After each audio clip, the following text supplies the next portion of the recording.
Hey everybody, what's up? It's nice to be back again with yet another video, and today I am going to be unboxing. Well, actually, no, it's not an unbox. It's not in a box. I'm going to be taking a look at a bootleg Blu-ray for the first time in a while. You know, I don't buy many bootleg Blu-rays. Most things that I want end up coming out in official form, usually either in physical form or on iTunes. There are rare occasions when that is not the case. And this one is a Netflix film. This is Leave the World Behind. This is by Sam Esmail. I was really hoping that there would be a physical media release that was official for this.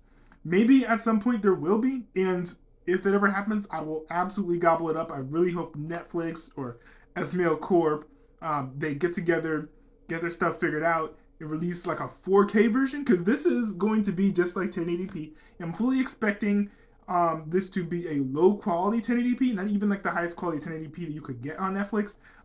There's some technical reasons, but basically, if you're streaming content on a computer, the video quality is going to be poor than if you're watching it on a TV. And I've noticed that in the few bootlegs that I've gotten, it did seem like it was 100% screen grabs, not even like a proper torrent or anything of the original 4K source. So I'm expecting the video quality on this to be relatively poor, but I still wanted it in my collection. So here it is. Oh my goodness, I have something in my throat. We've got a list of the cast. This is just the standard art. I'm sure you guys have seen this art before. Actually, hold on. Let me go ahead and take the shrink wrap, the shrink wrap off of this.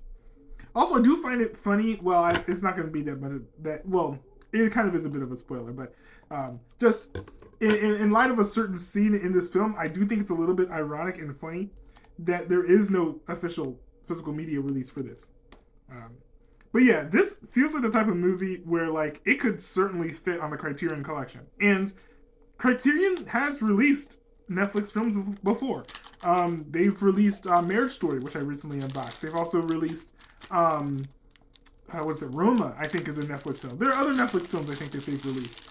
They have a working relationship. So this is the type of movie that I would hope Criterion would be interested in releasing.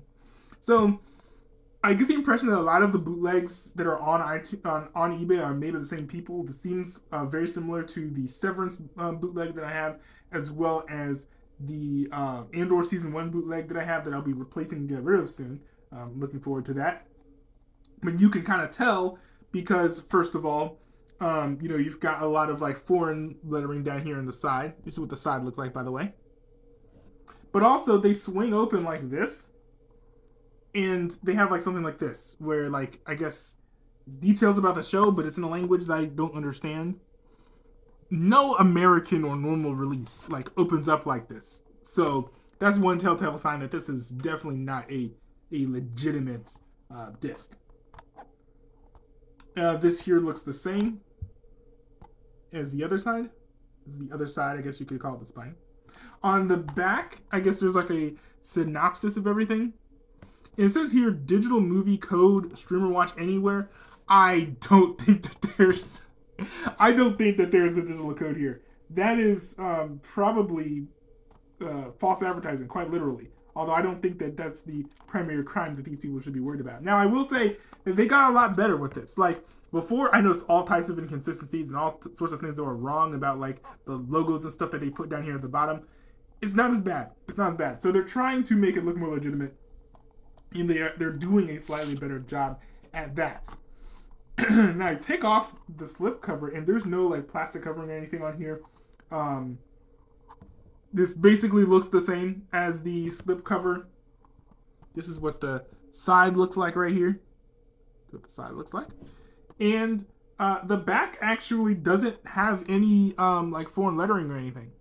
So that is sort of an interesting departure from what you see on the slip cover.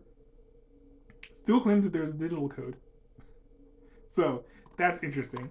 This feels very light, so I'm expecting there to be not much on the inside of this. Oh! So the disc was just out, but also like in a plastic wrap? That's kind of weird. And the back is black? I don't know if I've seen a disc where the back is black like this before. Interesting. And oh my goodness. This is this is literally what the disc looks like. And you can very obviously tell they just took the cover art and just slapped it on here. They got a big old hole right here in the middle of the word world. You can't see the R at all. It's a walled. What is this? Oh my goodness. But I'm looking forward to throwing this. Oh, well, this is kind of nice. Even legitimate releases don't always have this. There's some art here in the back. Unfortunately, because this is like blue instead of clear, it does kind of tint everything and make it look a little strange. But it's a nice touch that you don't see in a lot of genuine releases. So I do appreciate that. But anyways, I'm going to go ahead and pop this into my computer and see how bad it looks. Looking forward to doing that. But yeah, this is interesting.